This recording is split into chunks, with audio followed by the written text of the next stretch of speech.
Weather update as of October 3, 2023, 7:30 a.m. Subject, Koinu.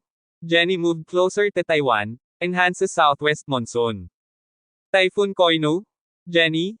Spotted near 20.7 north, 125.3 east, approximately 340 kilometers, from Basco, Batanes, na may 155 up to 195 km per hour wind speed, at gumagalaw ng west-northwest to west sa bilis na 10 to 15 km per hour.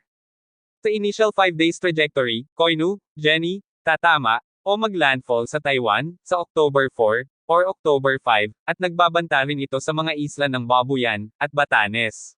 Hahatakin nito ang southwest monsoon, o habagat na magpapaulan sa malaking bahagi ng Luzon, including Palawan, at sa mga kalapit probinsya sa Visayas, with light to moderate rains and isolated thunderstorms.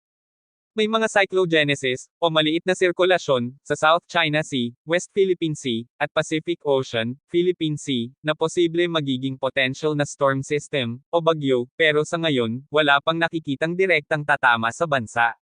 Disclaimer bilang independent weather forecasting page, gamitin lamang ito bilang reference page. Donate any amount at GCash number 0945-322-4311 to improve our forecasting in the near future. Stay safe. Like, share, follow.